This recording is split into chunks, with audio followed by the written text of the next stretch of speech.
here at sellaronda.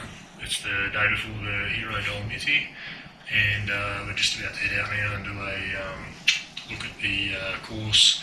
The first climb of the day, I think, is about 5 kilometres, and it's pretty steep. I can't remember the gradient, but it's around about half an hour climbing. Gonna do a bit of an activation session on it, and hopefully the legs are turning up as well as the line. So yeah, looking forward to it. I'll touch base with you out there.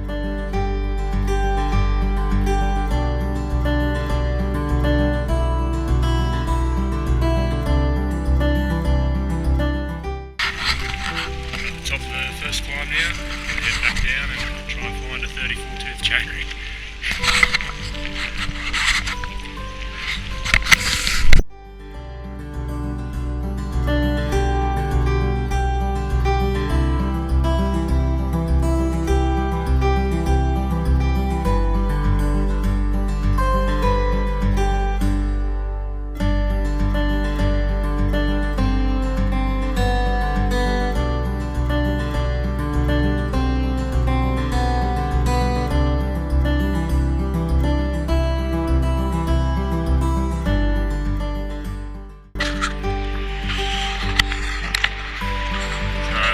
Expedition, I'm going to leave the bike with the mechanics and get a 32-tooth chain ring put on. 36 was just too big. Had to stop a couple of times, let the legs recover. But 32 will be a lot better. Be able to use the cassette more, spin the legs more, and load the lactic up.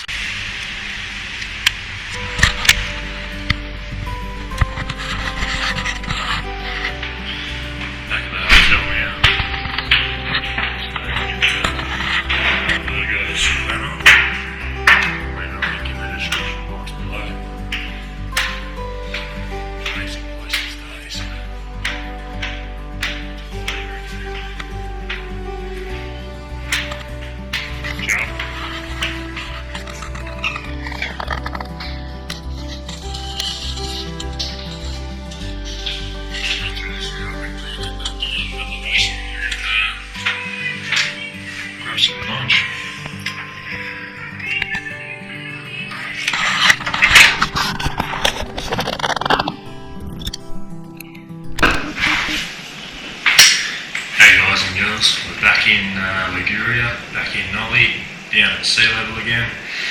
It's been a pretty hectic week, following up from the Hero Dolomiti, and yeah, we're just keeping the pressure on the legs now, keeping the training on. We're going to be heading back up to altitude again in about 2 weeks' time. Back up to the Austrian border, just crossing the border into Nordis to start the Maxis Transalp on the 4th of July. So really looking forward to that one. I think it's about 7 or 8 stages, and a lot of climbing in those. So anyway, I'm going to recap on the Hero, but I'll do that on the bike. So I'm ready, bike's ready. Let's get going, and I'll talk to you out there.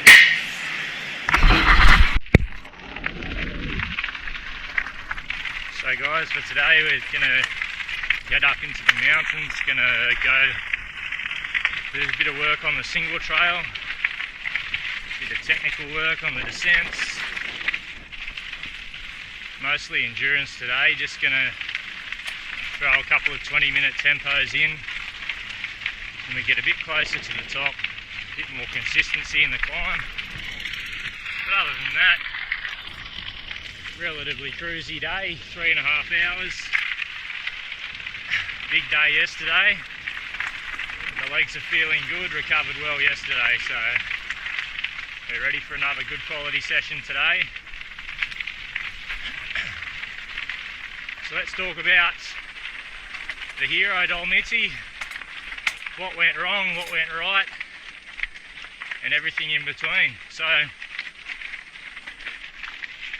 the first thing, preparation. I knew the altitude was going to be a bit of a handicap, a bit of a tax, but I didn't anticipate how much. And I got a real big shock when I headed up to around 1800. I could start to feel it. So the sensation, for those of you that haven't experienced the altitude yet, is very strange. The lactate threshold just plummeted. So for example, the numbers that I'm usually holding for 20 minutes, 40 minutes, they just went out the window, and I really had to knock the power right down. Otherwise the lactic had just become too crazy. If I could describe the sensation, it'd be like you've just finished a really hard effort, but you're not recovering. So you can imagine I was pretty frustrated, but it's a necessary learning curve for me. I now know that I have to head up there many weeks in advance, do a proper quality altitude block, really acclimatise, and that way I know that I'll be able to access relatively similar numbers to what I can do down here.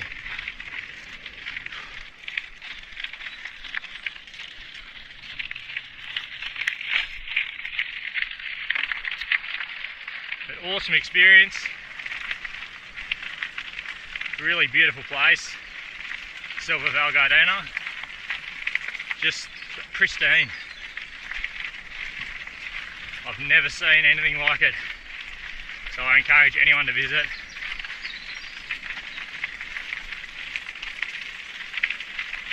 Whether it be winter or summer, doesn't matter. It's still just an incredible place to go.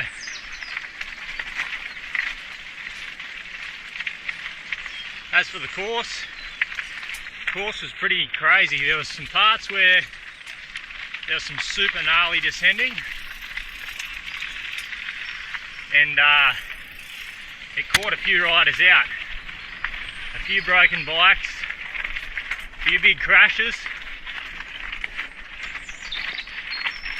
Saw a pretty gnarly crash. The young dude planting his front wheel in a table drain for the snow melt, and really ended up with a face of mud.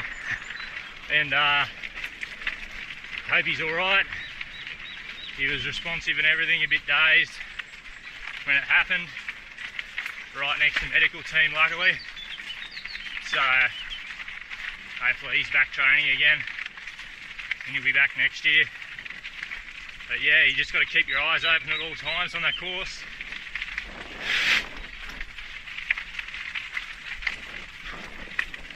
Can't switch off, can't relax, because just around the corner there's always these hidden little traps.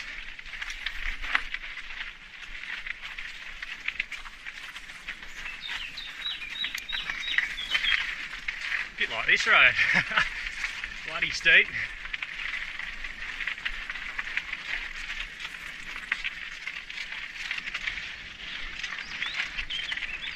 Let's see how much we've already climbed.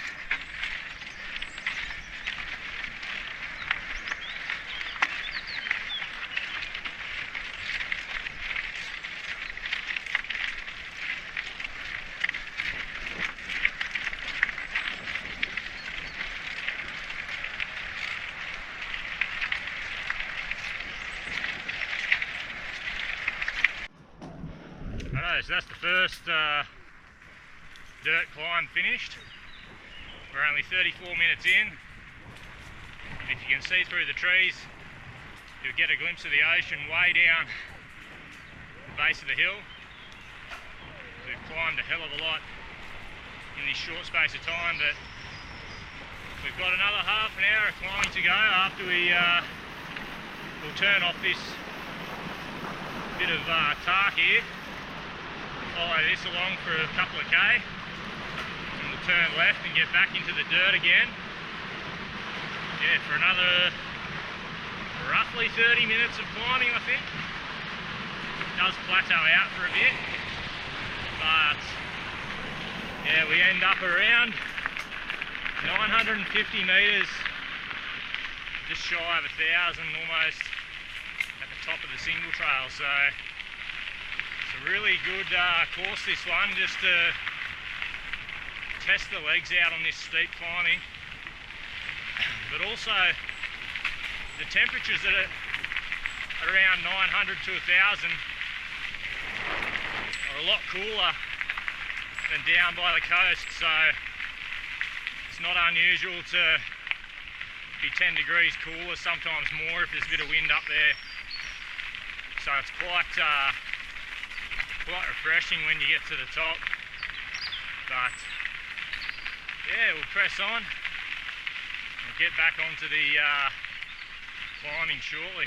At the end of the flat section now, you can see that's the town we came from, Spatono, and that's where we're going, up that pinchy little dirt track. So let me find a suitable gear without breaking my cassette. One more maybe. Yep. And we'll get up there. Oh.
Favourite spot, pretty cruisy,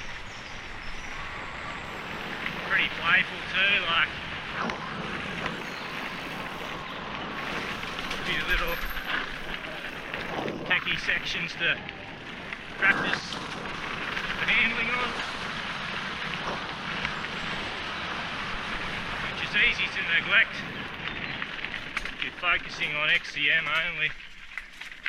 Looking at the numbers all the time. It's important to still get out there on that techie stuff and keep switched on.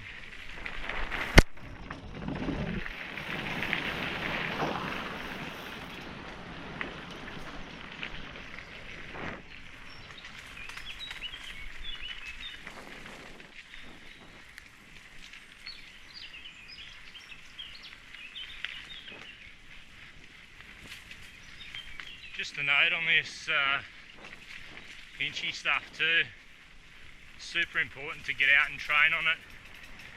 Your races include this sort of terrain where, you know, you're pinching up 25% gradients. Your muscle fibres fire differently, I've found. When I first came over, the legs were screaming at me for weeks because I jumped on this really steep stuff. we just don't get in Australia. So it took a bit of time to get used to that position on the bike where you're really chewing the stem essentially, keeping that front wheel from lifting, but staying back far enough to get traction on that rear wheel. So yeah, you gotta spend time training that position if you're gonna race in that position, which is inevitable here in Europe. So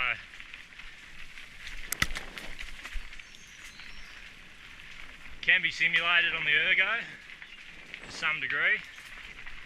Throw a bunch of books under the front wheel, really pinch the bike up, but there's no real thing like the real thing. So I encourage you to try and find a suitable replica, even if it means you got to travel for it, because it'll pay off come race day.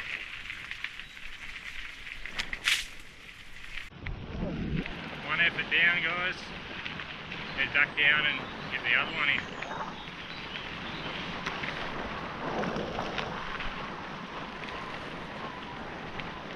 See the mist and the fog today.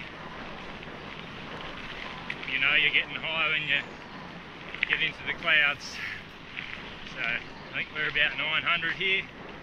We're not at the top yet. We'll get there after this next effort. We'll make our way up. Do a bit of single trail. And we'll head back down.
As you just saw, you can't go too ballistic down these fly roads because you got every man and his dog, bloody motorised shopping carts, four-wheel drives, bloody buggies, you name it, it'll be on this bloody road, so you got to be careful.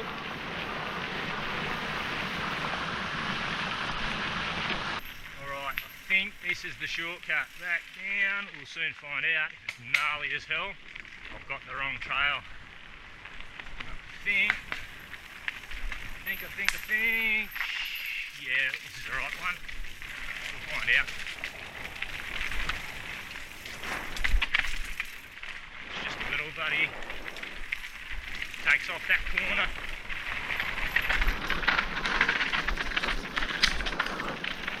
Road stick there. Okay.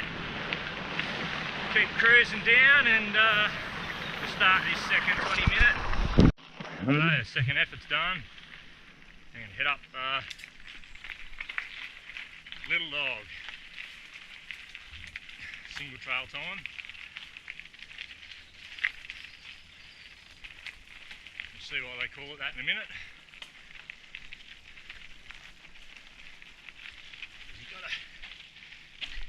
smallest gear.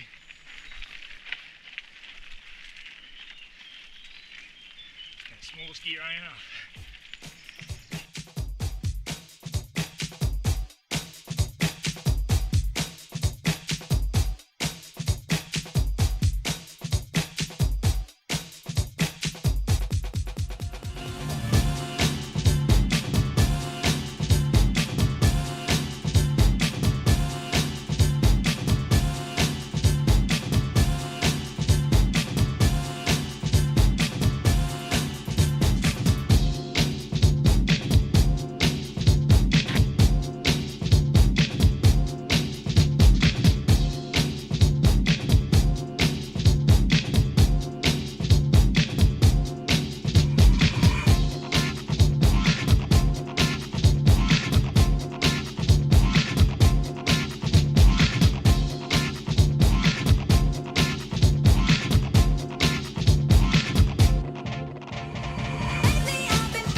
Alright guys, it's about 3 hours 20 now.